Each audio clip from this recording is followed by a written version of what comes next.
Assalamualaikum warahmatullahi wabarakatuh. Halo warga bumi yang budiman, ketemu lagi bareng Mas Raden. Di video kali ini kita akan bahas sebuah film yang cukup legend berjudul Bad Boy, rilis tahun 1995. Bad Boy adalah sebuah film yang menceritakan sepasang polisi anti narkoba bernama Mike Lowrey dan Marcus Barnett. Mike adalah seorang polisi dari keturunan orang kaya. Ia mewarisi seluruh harta orang tuanya dan merupakan idaman setiap wanita. Namun sampai saat ini ia belum menemukan tambatan hatinya. Sedangkan Marcus Barnett adalah seorang polisi bucin yang mempunyai 3 orang anak dan seorang istri bernama Teresa. Oke, kita langsung ke ceritanya guys.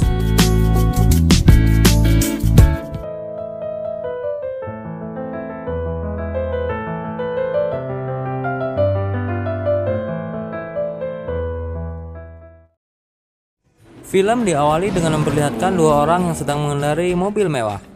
Mereka sedang berdebat. Mike melarang Marcus untuk makan di mobilnya. Tanpa sengaja, Marcus menumpahkan makanan di mobil kesayangan Mike. Ia pun menepikan mobilnya. Tiba-tiba, 2 orang berandalan menodongkan pistol pada mereka dan meminta keduanya untuk meninggalkan mobil itu. Bukannya ketakutan, Marcus kembali berdebat dengan Mike. Tapi tiba-tiba, dengan mudah kedua berandalan itu mereka lumpuhkan dan film pun dimulai. Di sisi lain, sekelompok pencuri sedang melakukan aksinya. Terlihat mereka sangat terlatih. Para perampok itu menggunakan ventilasi udara untuk masuk ke sebuah ruangan. Mereka juga membius salah satu penjaga di sana dan memanipulasi CCTV.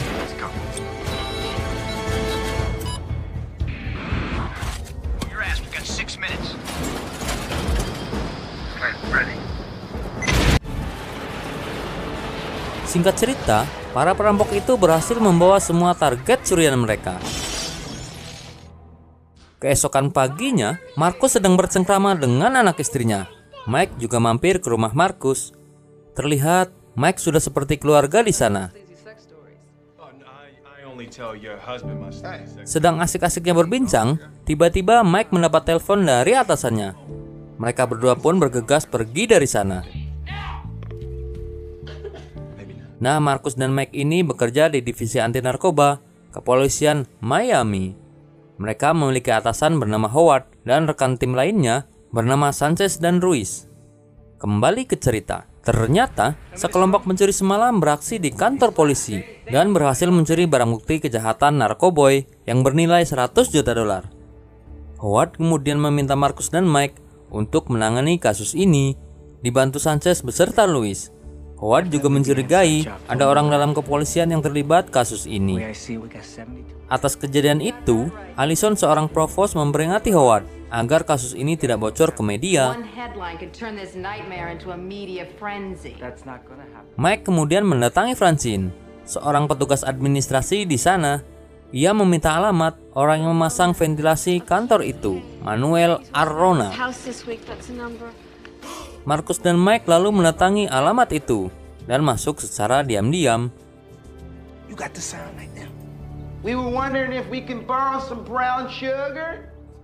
Tanpa diduga, Manuel Arona sudah terbujur kaku dengan luka sayatan di lehernya.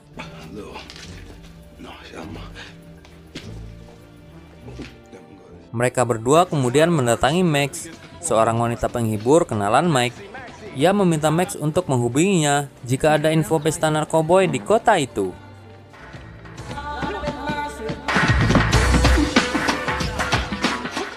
Setelah itu, Max menemui Lois, seorang penyalur wanita penghibur. Di sana, Lois meminta Max untuk menemui pria pecandu yang ingin berpesta. Lois juga meminta Max mengajak teman sekamarnya, Julie, untuk menemaninya. Namun Max mengatakan kalau Julie bukan wanita sepertinya. Max kemudian meminta Julie untuk menemaninya ke pesta itu. Max juga mengatakan kalau ia sedang mencari info untuk polisi bernama Mike. Setelah sampai di tempat pesta, ternyata tempat itu masih sepi. Ia bertemu dengan pria bernama Eddie. Max dan Julie terlihat tidak nyaman dengan perlakuan Eddie.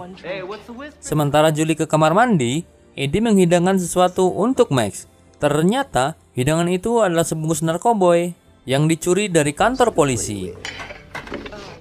Tak lama berselang, Max dan Eddie didatangi oleh seorang pria bernama Fawcett. Ketua kelompok penjahat tersebut terlihat ia tidak senang karena Eddie membawa seorang wanita dan menghidangkan bubuk haram itu. Tiba-tiba, Fawcett menembak Max hingga tewas. Eddie juga tidak luput dari kemarahannya. Ternyata, Eddie adalah seorang mantan polisi yang pernah bekerja di kantor Mike, dan mereka pun menghabisi Eddie.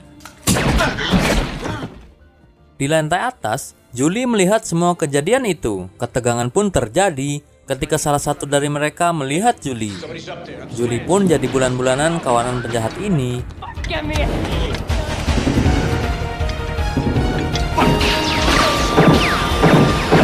Tapi akhirnya ia bisa meloloskan diri.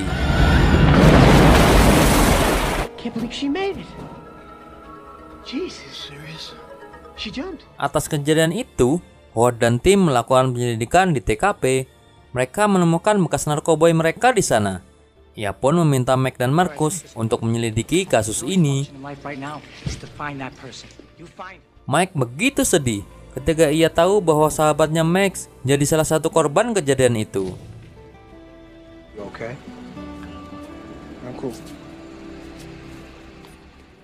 Mike kemudian mendatangi rumah Lois untuk mencari informasi. Ternyata para penjahat itu sudah ada di sana dan berhasil menghabisi Lois. Mike juga mendapat pukulan benda tumpul yang membuatnya pingsan di sana.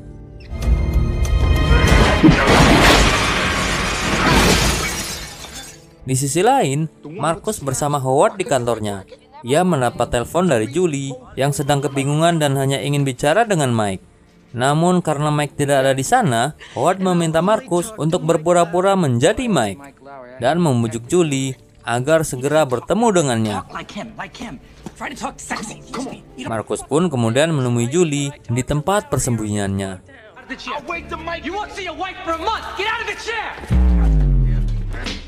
Sesampainya di sana, Marcus disambut Julie dengan tongkat baseball di tangannya. Julie tidak percaya kalau yang datang adalah Mike.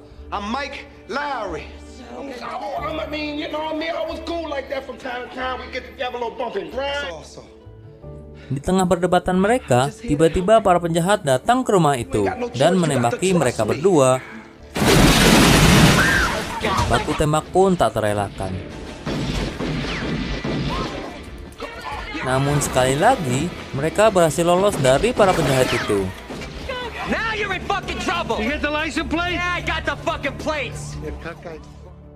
Marcus kemudian membawa Julie ke rumah Mike karena ia tidak mau dibawa ke kantor polisi.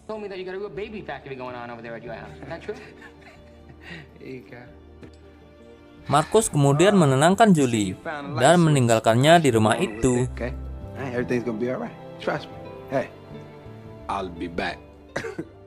Keesokan paginya, Marcus memarahi Mike karena ia menghilang semalaman. Lalu mereka berdua menemui atasannya, Kapten Howard, untuk melaporkan perkembangan selanjutnya. Mike pun begitu kesal ketika mengetahui Marcus meninggalkan seorang wanita di rumahnya. Mereka pun kembali berdebat. Di tengah perdebatan itu, Howard meminta mereka untuk menukar identitas. Karena satu-satunya saksi kasus ini sudah terlanjur mengenal Marcus sebagai Mike Lowry. Mike Lowry, you be him. That's what you are. You're him. You're him. I don't want to hear it. You're him. And you. Di rumahnya, Marcus membohongi istrinya. Ia mengatakan harus diklat ke kota lain. Namun sebenarnya, ia ditugaskan menjadi Mike Lowry untuk menjaga saksi mereka, Julie. Marcus juga mengatakan kalau sementara Mike akan menggantikannya di rumah itu. Marcus kemudian menemui Julie di rumah Mike. Julie mengira kalau Marcus seorang gay karena di rumah itu Julie melihat begitu banyak foto Mike Lowry yang asli. Marcus pun berdalih kalau Mike merupakan sahabat baiknya.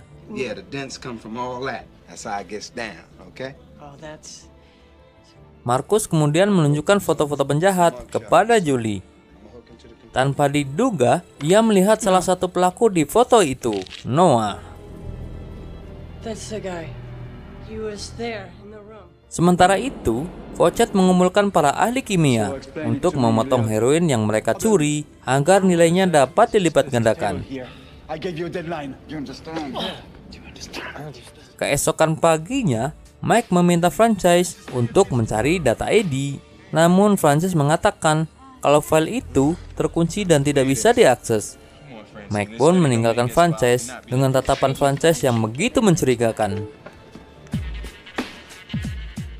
Kemudian Mike menegur Marcus karena ia memakai kemejanya. Namun dengan tingkah konyolnya, Marcus meledek Mike. Mike pun membalasnya dengan berpura-pura menghubungi istri Marcus dan bermesraan dengannya.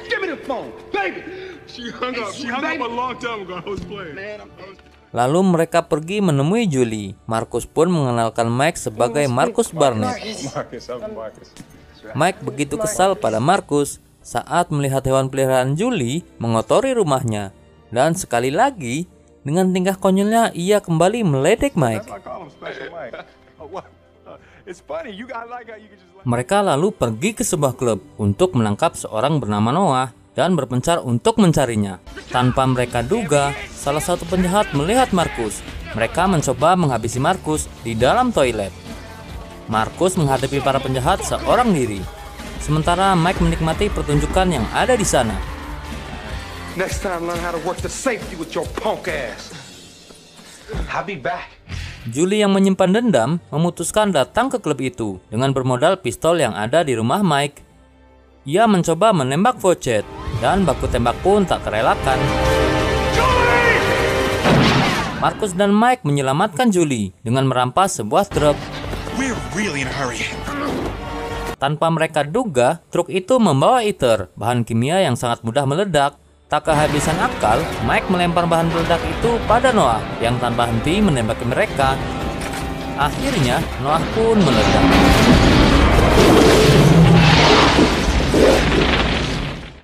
Dari sinilah Mike menyadari bahwa narkoba itu akan dipotong menggunakan ether.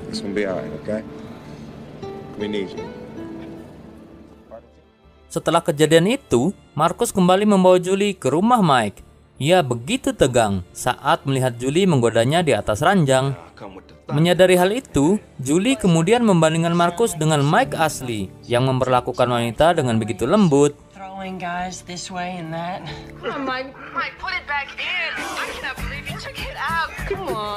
Mendengar hal itu, Marcus kemudian mendatangi Mike dan mengendap di rumahnya.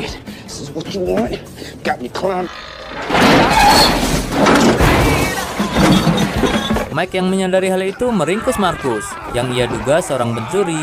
Sementara itu, dua orang penjahat sedang mengamati mereka. Namun Sanchez dan Ruiz dapat meringkus mereka, kemudian menginterogasi para penjahat itu. Dari sinilah mereka tahu bahwa dalang dari kasus ini bernama Fawcett. Di ruangannya, Howard didatangi Allison yang memintanya segera menyelesaikan kasus ini. Karena jika tidak, divisi mereka terancam bubar. Lalu Marcus dan Mike mencari informasi pada mantan pecandu bernama Jojo. Mike mengintimidasi Jojo dengan sedikit sandiwara yang dimainkan Marcus.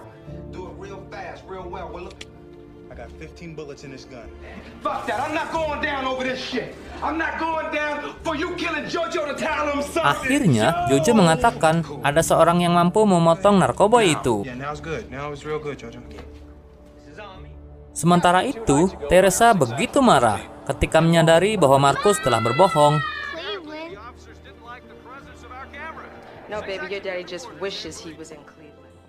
Marcus dan Mike mendatangi alamat rumah yang diberikan Jojo, lalu mengikuti pemilik rumah ke sebuah kapal. Tanpa diduga, Fawcett melihat Julie dan meminta anak buahnya mengikuti mereka.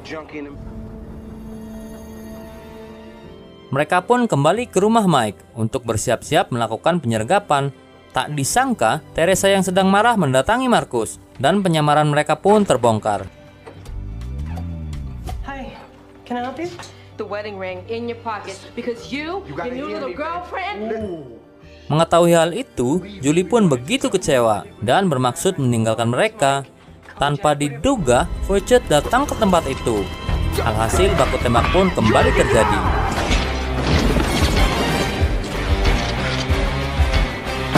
Mike mengejar Fawcett yang menculik Julie, sementara Marcus menenangkan Teresa, kemudian menyusul Mike. It's okay, I'm with the police. It's cool. You look great. Marcus mencoba meringkus Fawcett, namun ia terjatuh dan hampir ditabrak.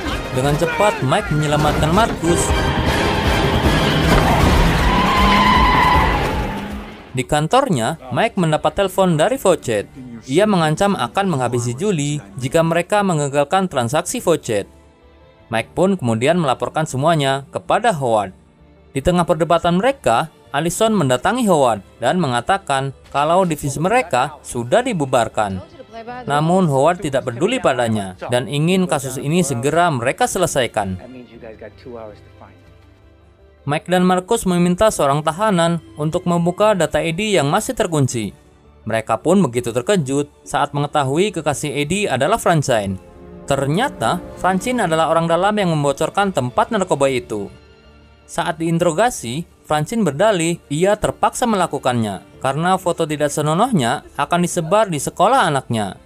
Ia pun memberikan nomor telepon yang selalu menghubunginya. Mike menghubungi nomor itu dan berhasil melacak sinyalnya. Marcus dan Mike kemudian mendatangi tempat itu, dibantu Sanchez beserta Louis.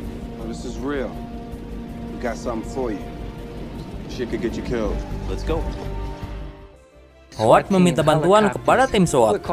Sementara itu, Fawcett melakukan transaksi atas bubuk haram yang ia curi. Julie pun juga ada di sana.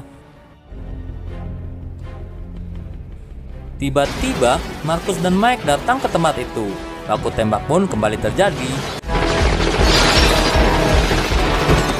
Julie berhasil lolos dan menabrakkan mobil ke bahan yang mudah terbakar, sehingga tempat itu semakin ramai. Marcus pun menembak salah satu penjahat itu dan membuat uang Fawcett terbang berhamburan. Namun ia tertembak di kakinya saat menyelamatkan Julie.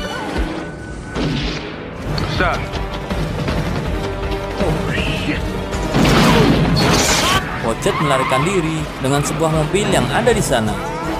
Sedangkan Marcus dan Julie berusaha menyelamatkan Mike karena tempat itu akan meledak. Kejar-kejaran pun terjadi saat Marcus berusaha mengejar Fawcett hingga sampai ke ujung jalan yang hanya bisa dilalui satu mobil. Fawcett pun kehilangan kendali dan menabrak pembatas jalan. Fawcett yang terluka berusaha meloloskan diri, namun Mike berhasil menembaknya.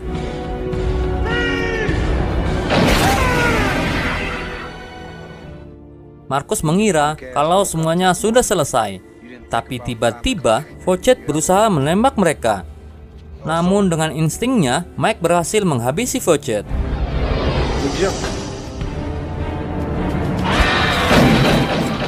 Setelah kejadian itu, Marcus mengungkapkan kasih sayangnya kepada Mike sebagai saudara. Begitu juga dengan Mike Lowrey. Kemudian film pun selesai.